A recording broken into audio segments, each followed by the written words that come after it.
Buying a business is going to be one of the most exciting investments you'll ever make, but it can quickly turn into a legal nightmare if you're not careful.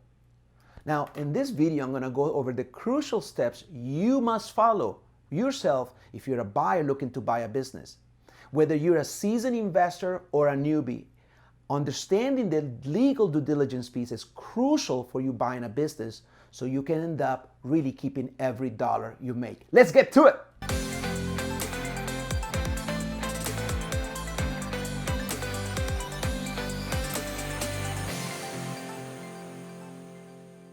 Hey everybody, welcome to my channel. I am your host, Landaverde, business broker and commercial lender, helping you buy and scale a profitable business. If you are a small business owner looking to increase your wealth by buying a profitable business, or a W-2 employee sick and tired of the rat race looking to get out by buying a profitable business, in both cases, you're in the right place. Please subscribe to my channel. Don't forget to hit the bell, and you'll be notified every Thursday when new content comes in. So let's get into it. Legal due diligence. Okay, so I have multiple deals right now inside of our business acquisition mastery, a group coaching program that are in different stages of due diligence. Now, what happens when you get into due diligence is you have a letter of intent fully executed, and while you're prepping either the stock purchase agreement or the asset purchase agreement, you are in due diligence. And there are 5 types of due diligence that you need to face or you need to go through if you're a buyer. Make sure that you're not leaving anything behind, and those are legal, financial, operational, people, and market. Now, we're going to concentrate this video on the legal side of things.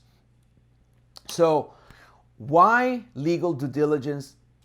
What is due diligence, and why is it crucial on the legal side? Now, due diligence is the process when you actually uncover anything. You validate everything that is being given to you by the seller.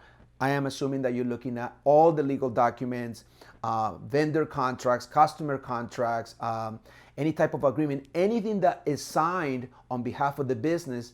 In some cases, needs to be scrutinized by the attorney because you may or may not keep those forms. So, and the reason we go through that is because we want to make sure that the business is being run in a very sound and legal way.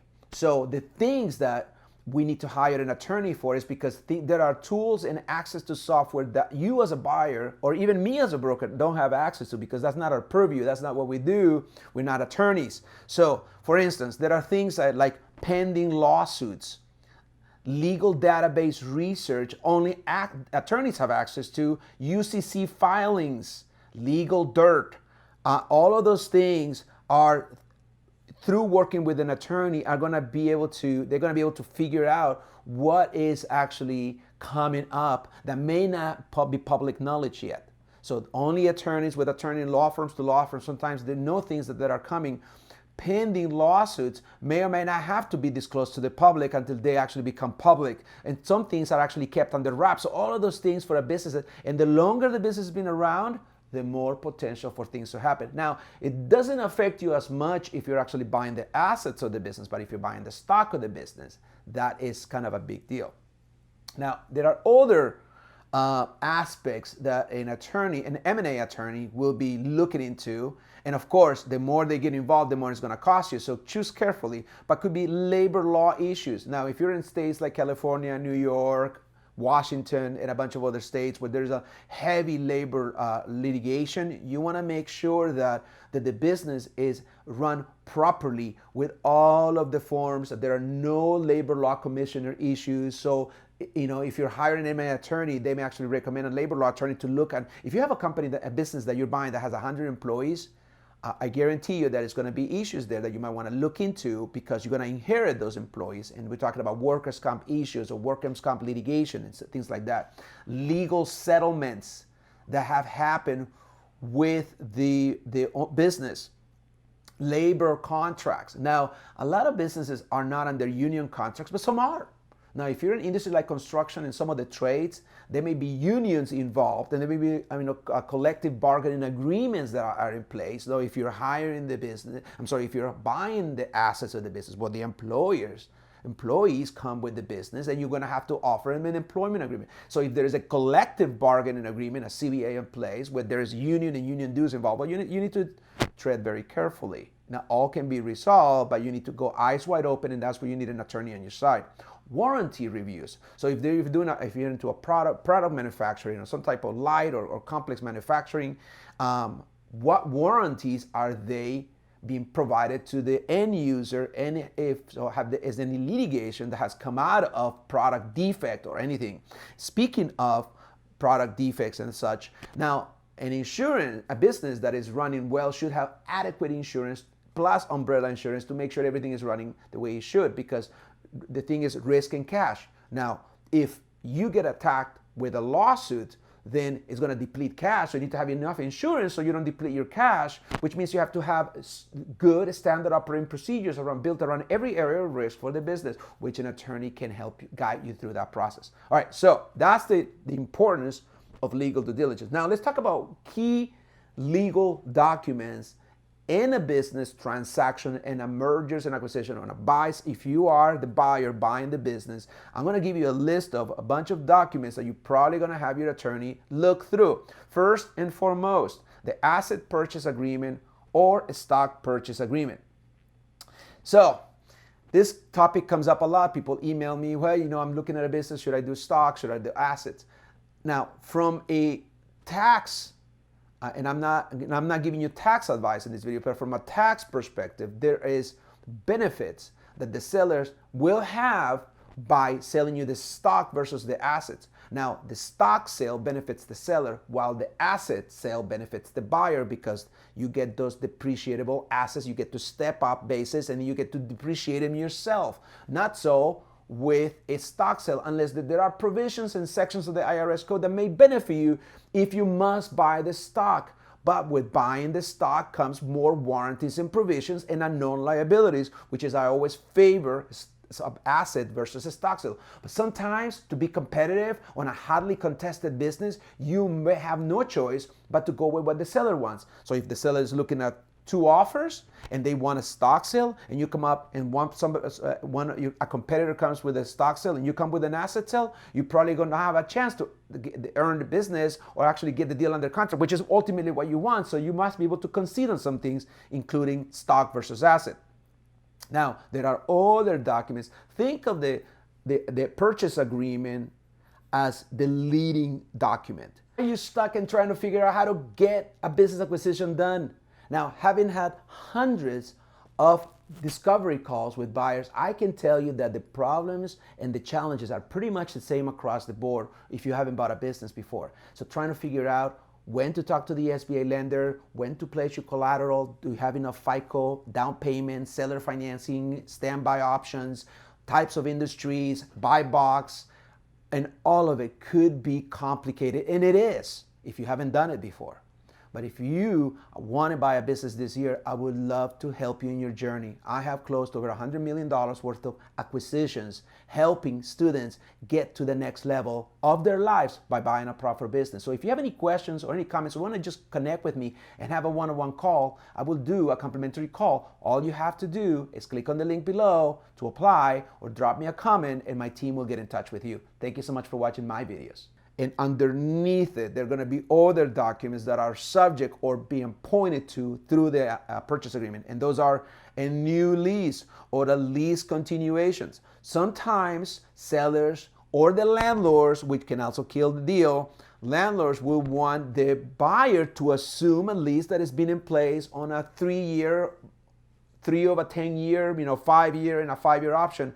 And those are dangerous and can be dangerous. But sometimes in some retail spaces, and whether it's restaurants or anything that runs in retail, and those landlords are corporate, REITs and all that, it may be very, very difficult to change the format. So either you play ball or you don't. So you're going to need an attorney to look at the lease. And usually the same M&A attorney that is looking at your purchase agreement will also be looking at your lease, a new lease, and lease continuation. Also, the allocation of the purchase price, the seller promissory note, if any, and subordination agreements that go along with the seller financing piece. Now, more and more, I am seeing seller carry. Now, whether that's 5%, 10%, 15%, depending on the deal, the strength of the deal, the cash flow on the deal, the risk on the deal, the lack of management experience or the management experience, whether it's all of those things notwithstanding, sort of play a role in the seller financing piece. If there is an SBA loan, there's a little bit more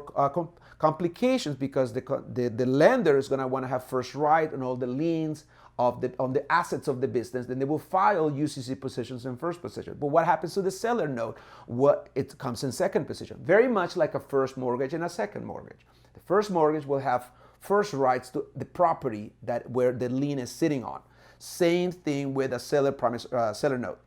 So they may be, if there is real estate, there's a deed of trust. So which means that an M&A attorney may or may not have the experience. Some do, some don't. Or you may need to get a real estate attorney if there's real estate being transacted in a transaction. Usually when you're buying real estate, and as part of if you're buying the business and you're buying the adjacent real estate that comes with the business, it's two different separate transactions, two different contracts, two different escrows. So you may need an attorney to look at the real estate piece, the deed of trust, the bill of sale. Although in some cases, in a lot of cases, escrow can handle that. So I don't really see a lot of attorneys handling the bill of sale. Escrow does it, but sometimes it may be an attorney state, not an escrow state. This is important. Employment agreements, consulting agreements, post-close. Now, if you have an asset purchase agreement and then you want to have a consulting agreement post the time that the seller is staying on as part of the transaction, not compensated by you. But if you want to retain the seller for a longer period of time, then you're going to need an employment agreement or a consulting agreement that needs to be put together by an attorney. Also, what about, so that's, some of them relate to the actual transaction. What about the buyer, the buyer, what type of legal entity are you going to form? What legal entity is buying the business? Is it going to be an LLC? Is it going to be an S Corp? Is it going to be an LLC being treated as an S Corp? Is it going to be a partnership? Is it going to be a C Corp? Why does it matter? Who is going to form it? And along with that, who's going to create the operating agreements between the buyers? What does the capitalization table look like? What ownership? Who owns what? And if so, in case something happens, what are the rules and regulations? We have buy-sell agreements. I usually encourage buyers that are coming in as a buyer's group to have an operating agreement. You must, because you're going to need it on the first day of escrow. You're going to need the legal entity formations, the IRS numbers, the state local numbers, all of that in a checking account, and you're going to need an operating agreement for that legal entity, or we call the NewCo, and you're going to need a buy-sell agreement that bonds different owners of the legal entity buying the business. Non-competes sometimes are language embedded in the stock or asset purchase agreement, but sometimes are separate, and they have a monetary value. So when you're doing the allocation of the purchase price, which is not the subject of this video because it's more of an accounting due diligence, how it shakes up is going to have implications in as far as whether you pay goodwill or not and what tax implications or not. So it's beyond the scope of this video. Also, the definition of free and clear a close. This is a matter of like when you're buying the stock or the assets of a business, it is understood, and the devil is in the detail, that you're acquiring assets that are going to be free and clear of any liens or encumbrances. Well, there are sometimes surprises that pop up in transactions that I've seen before, where there are last minute UCCs that somehow showed up, so the assets were not free and clear, and we're trying to close escrow, but we need to get clearance from this lender that got paid off 3 years ago, and it could be that you need legal advice for those, and escrow is only going to do so much. So escrow, working in concert with your attorney, is how you get all those things done. Understanding liabilities in the business purchase. Now, there are known liabilities. So, and when you're buying the assets, you're not buying any liabilities, but there are going to be unknown liabilities if you're buying the stock. So, and there are indemnification clauses under the warranties and provisions that come with an asset or with a stock sale, etc. So, now here's the gist of it. Now, what the letter of intent does is allows you to set up the sort of the foundation, the 30,000 foot view of the transaction. You agree on price and terms, and most of the provisions of an LOI will not survive, except for a few things. Sometimes the exclusivity and the confidentiality and the expenses, those usually survive if the deal doesn't go. However, when you're looking at in stock or an asset purchase agreements, those are 20 to 30 page documents. And really, and I'm not exaggerating, sometimes I have spent working with buyers and sellers up to 30 days working on the definition of working capital within a purchase agreement, because neither party will budge. And that's where me and my experts, we get involved and try to figure out how to actually have both buyer and seller coexist on an agreement that is going to be fully executed so you can close the deal. Otherwise, you're not going to be funded. So those are some of the things that I want you to keep in mind on the legal due diligence side. Hopefully this video was helpful to you guys. Thank you so much for watching. Hey, so for a limited time, I'm giving away two of my most popular free tools. One is the Deal Analyzer 2.0, which is how you calculate everything from zero to what kind of deal you're gonna make, cash on cash returns, debt service coverage ratio, standby, seller carry, deal structure, and the whole 9 yards. It's yours to keep. This tool, all you have to do is click on the link below, and it's yours to have. It's a must if you want to buy a business. Now, second, I'm giving away my buyer's checklist, which has been compiled over several years of everything that you need to know from escrow, lender, buy side, sell side, everything that you need to know, and the journey, a punch list, if you will, with buying a business. That is also my gift to you. All you have to click on the link below to download it, and you'll be added to my list. Thank you so much, and enjoy them.